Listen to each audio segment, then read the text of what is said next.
Bonjour, aujourd'hui je vais vous parler des données qui ont été publiées par un lanceur d'alerte de Nouvelle-Zélande et qui sont considérées comme des données, les meilleures données qu'on ait à notre disposition jusqu'à présent par rapport aux effets du vaccin anti-Covid qu'on dissémine dans les populations, qu'on injecte aux populations depuis fin 2020. Et ce lanceur d'alerte, il a été déjà condamné, il a déjà fait un jour de prison et il a été relâché sous caution. Donc, il y a une personne qui s'est sacrifiée en fait pour mettre à notre disposition ces données. Donc, on va leur donner l'honneur et les soins et l'intérêt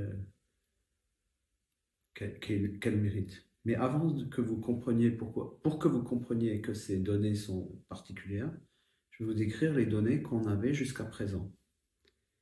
Et on a trois types de données qui étaient à notre disposition avant ces données de Nouvelle-Zélande. Chacune ont des avantages et des désavantages, tout comme ces données de Nouvelle-Zélande. Le point qui est le plus important que vous devez vous souvenir, c'est que globalement, tous ces types de données indépendants convergent vers les mêmes résultats, qui sont surtout une surmortalité associée au vaccin. Donc, les toutes premières données qui étaient à notre disposition sont les données du VAERS, Vaccine Adverse Event Reporting System, qui est un système américain du gouvernement américain, du CDC, où les gens, c'est de l'auto-reporting, c'est-à-dire quelqu'un dit « Ah, j'ai eu mal à la tête quelques jours après avoir eu un vaccin ».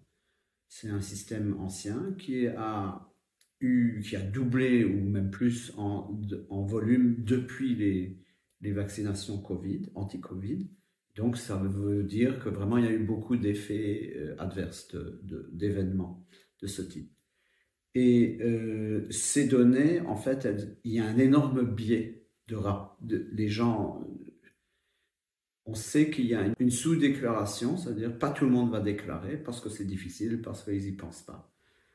Et quand on regarde ces données-là, on voit que le jour de la vaccination et les premiers jours, les premières semaines après la vaccination, on voit beaucoup de déclarations, y compris de gens décédés. Donc le nombre de gens décédés est très haut tout au début et puis il baisse avec le temps. Et le problème, c'est que, comme j'ai dit, il y a beaucoup de sous-déclarations. On ne sait pas si c'est parce que les gens ont oublié qu'ils ont été vaccinés et que donc pour ça, avec le temps, il y a moins de déclarations, ou est-ce que réellement ça reflète un vrai phénomène? Deuxièmement, ces données sont simplement les déclarations.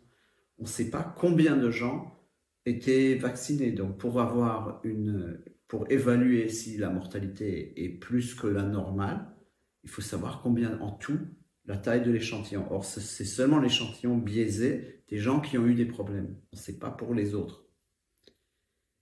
Malgré ça, ces données étaient utiles. Et pour les objectiviser, j'avais fait quelque chose. Je les avais croisées avec d'autres données. J'avais pris pour les 50 États des États-Unis le taux de rapport de gens décédés pour un État.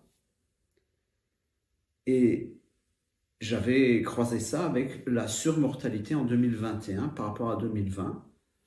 Pour le même État, surmortalité, mortalité toute cause.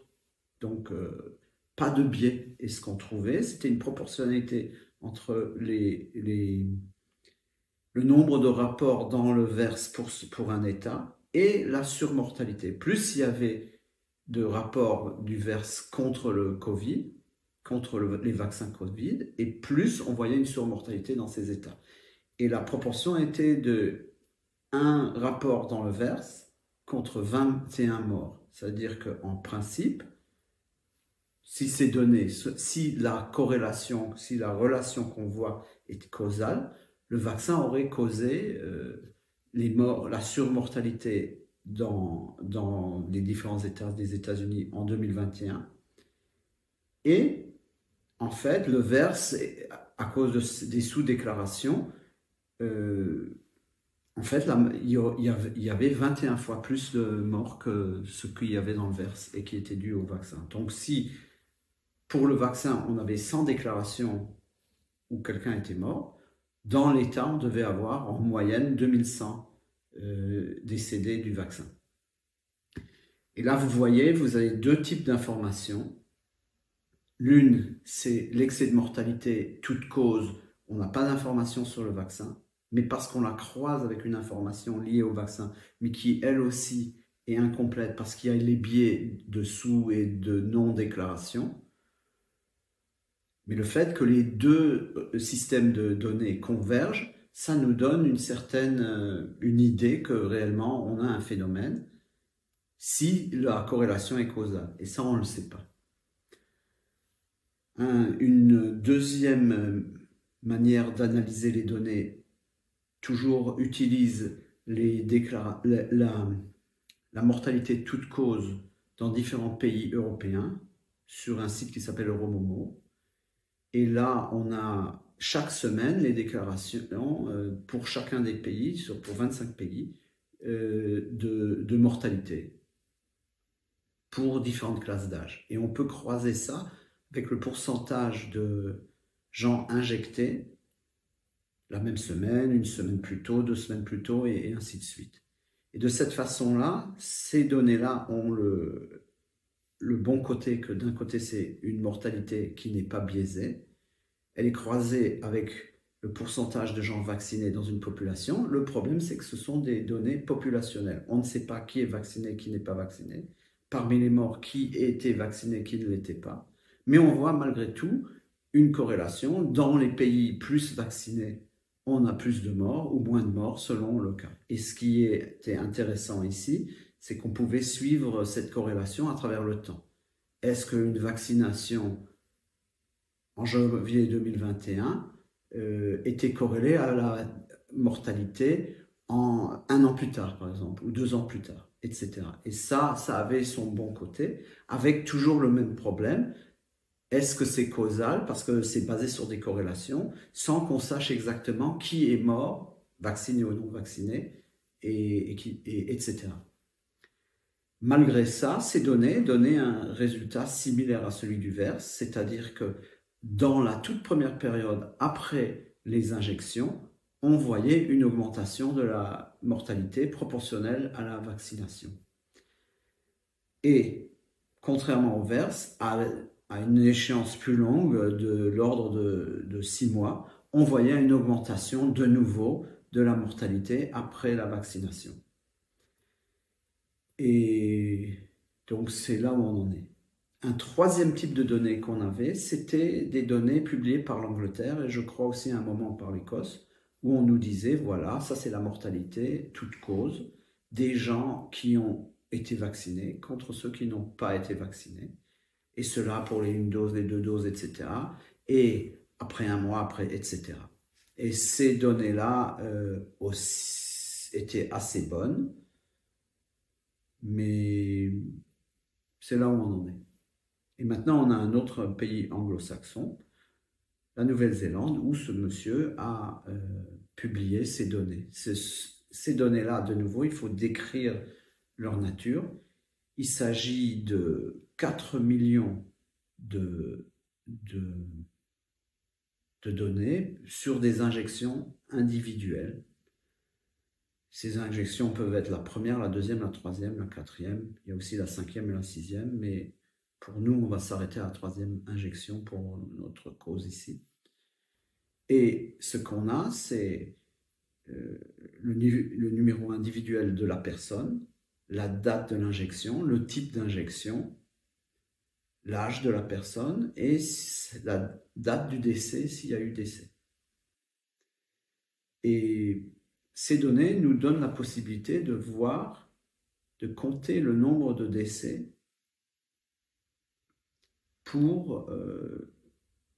par rapport au nombre de jours depuis l'injection, le jour même de l'injection, le lendemain, le surlendemain, etc.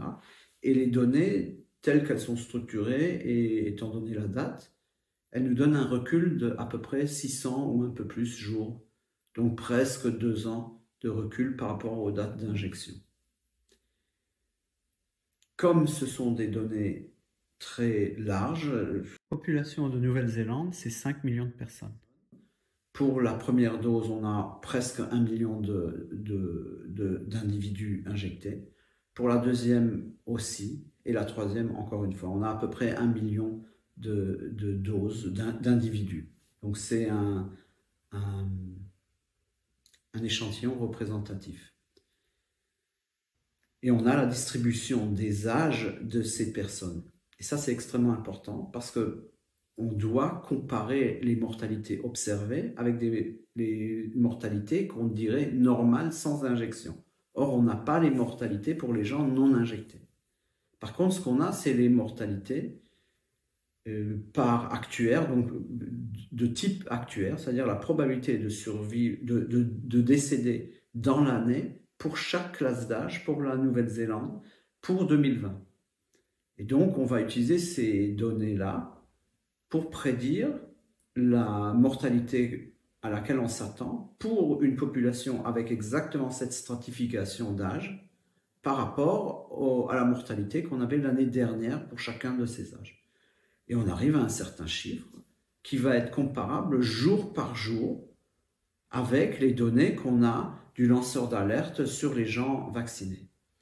Et à ce moment-là, alors les données qu'on a reçues de Nouvelle-Zélande doivent être filtrées. On doit, pour bien travailler, pour voir l'effet d'une dose spécifique, on doit prendre tous les gens parmi le million de personnes qui ont cessé de prendre d'autres doses ultérieures. Donc, par exemple, pour la première dose, on va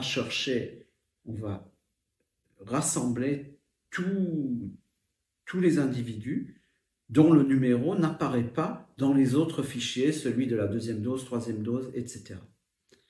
Et quand on fait ça, ce qu'on voit, c'est que la mortalité, toute cause, augmente très rapidement dès le jour même de la vaccination. Elle arrive à un pic au jour 16 après la vaccination, puis elle redescend à un niveau normal vers le jour 172, donc presque 6 mois après la vaccination. Et après, elle reste à un niveau stable et normal jusqu'au jour 600. C'est ça les données. Je ne peux pas vous dire si après le jour 600, elle baisse, elle augmente ou quoi que ce soit. Mais on a 400 jours à peu près où la vaccination est revenue à un niveau stable et normal. Donc il y a une augmentation de mortalité sur combien de mois à peu près? Presque 172 jours, donc on va dire oui, plus de 5 mois et demi. Donc pendant plus de 5 mois et demi, à partir du moment où on injecte les gens du vaccin Covid, on voit très clairement une augmentation de la mortalité. Et elle est en moyenne de 3,5 fois plus que la mortalité attendue pour cette population avec cette structure d'âge. Quand je dis structure d'âge, ce que je veux dire par là, c'est que évidemment, si vous avez injecté quelqu'un de 15 ans, sa probabilité de décéder dans l'année, elle est de moins de 1 sur 10 000. Par contre, quelqu'un de 90 ans, dans l'année, sa probabilité de décéder est de l'ordre de 10%. Et donc, il faut prendre en compte le nombre de gens de 15 ans, le nombre de gens de 90 ans et leur probabilité de décéder. Ça, pour tous les âges, évidemment. Et à partir de là, calculer, c'est moins difficile que ça en a l'air, la mortalité qu'on s'attendrait pour cette population. Et ça est comparé à ce qu'on voit au nombre de morts par jour dans cette population. Donc ça, c'est le type de calcul que tu as fait en fait. C'est exactement ça. Et donc jour après jour, et donc je vous dis que pour les 172 premiers jours après la vaccination, on a en moyenne 3,5 fois plus de morts que ce qu'on se serait attendu. Et même si ce n'est pas un effet plat, c'est-à-dire que tout le temps on aurait 3,5, on a une période jusqu'au 16e jour où c'est beaucoup au-dessus et puis ça redescend. Mais globalement, on a vraiment beaucoup plus de morts. Par contre, après, on n'a plus. Et donc, on va répéter la même analyse pour la deuxième dose. Et pour la deuxième dose, on reçoit, et je vais vous dire tout de suite pour la troisième dose, la même forme générale de schéma, c'est-à-dire qu'on a, après la vaccination, une augmentation jusqu'à un pic, puis ça redescend, et puis le taux de mortalité se stabilise. La très grande différence, c'est que le taux de mortalité qui se stabilise jusqu'à la fin de la période de 600 jours, dans ces cas-ci, pour la dose 2 et 3 et aussi la 4, même si je ne vais plus en reparler, c'est bien supérieur à la normale attendue. Et pour ce qui est de la période où il y a l'augmentation et puis la baisse, là aussi, on a un taux une grosse différence, c'est que la première période d'augmentation et puis de descente de la mortalité est plus longue, plus le nombre de doses est grand et plus la durée de la première période où la surmortalité est particulièrement grande est longue. C'est-à-dire qu'on était à 172 jours pour la première période pour la première dose, on est à 315 jours pour cette première période pour la troisième dose, et pour la deuxième dose, on était à 253 jours. Donc, première dose, 172 jours, deuxième dose, 253 jours, et puis troisième dose, je crois que c'était, qu'est-ce que je viens de dire ? 315. Donc on rajoute 70, 60 jours, 80 jours à peu près à chaque dose. Le pic est pour la troisième dose, pour cette première période, on est à 4,3 fois plus de mortalité que la moyenne. Avant, on était à 3,5. Et pour la deuxième dose, on était à 5,8 fois plus de morts pendant ce que je vous disais, les 253 jours que ça dure. Donc, on est réellement à beaucoup plus de morts que la normale. Et c'est toujours pendant cette première période. Donc, ça veut dire, plus on fait de doses, plus la période d'augmentation de la mortalité liée à la vaccination augmente, plus cette augmentation de mortalité est forte. On a 5,8 fois plus pour la deuxième dose et que 4,3 fois plus pour la troisième dose, mais il se peut que ces différences ne soient pas très significatives. Par contre, c'est plus que pour la première dose. C'est plus long et l'effet global est plus fort. Ensuite, on a la deuxième période où la mortalité s'est stabilisée. Pour la première dose, on s'est stabilisé au taux de mortalité normal, c'est-à-dire que peut-être que réellement il n'y a plus d'effet, en tous les cas pas sur la mortalité. Sur la deuxième dose, la stabilisation se fait à 2,6 fois plus que la normale. Donc, même après la période de crise qui dure 250 jours, on a une stabilisation, mais cette stabilisation n'est pas un retour à la normale, c'est un nouveau normal, et ce nouveau normal, il est 2,6 fois plus de morts que ce qu'on aurait eu en 2020 sans vaccination. Pour la troisième dose, le nouveau normal, il est à 2,3, donc on avait pour la deuxième dose 2,6, pour la troisième dose 2,3 fois plus la normale. Donc en gros, en moyenne, 2,5 fois plus de morts pour la deuxième période où la mortalité s'est stabilisée, qu'on dira le nouveau normal des vaccinés. Il est pour deuxième et troisième dose 2,5 fois plus de morts par jour que ce qu'on aurait eu en situation normale.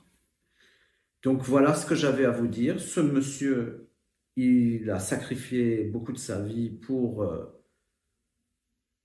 nous alerter. Ces données, on les a eues tardivement, mais on les a. Elles convergent plus ou moins avec les données qu'on avait avant. Le principe général, c'est qu'on a une surmortalité qui est associée aux injections, ça c'est certain.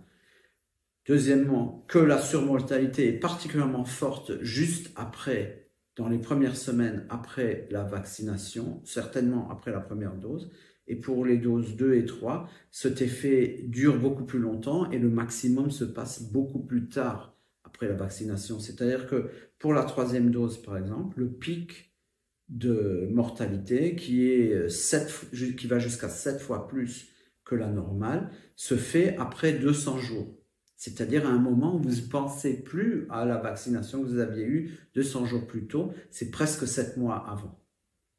Pour la deuxième, ça c'était la 3e dose, pour la 2e dose, le pic se fait à 100 jours. C'est vraiment le jour de l'effet maximal où on aurait 10 fois plus de mortalité ce jour-là que la normale. Et de nouveau, c'est 100 jours plus tard, c'est-à-dire plus de 3 mois après la 2e injection. Et donc, de nouveau, on n'y pense plus qu'on a été injecté 3 mois plus tôt. Mais ces données nous donnent la possibilité de révéler ça. Et ce qu'elles ont surtout, c'est qu'elles nous donnent la possibilité de voir un lien de durée moyenne jusqu'à 600 jours pour l'instant.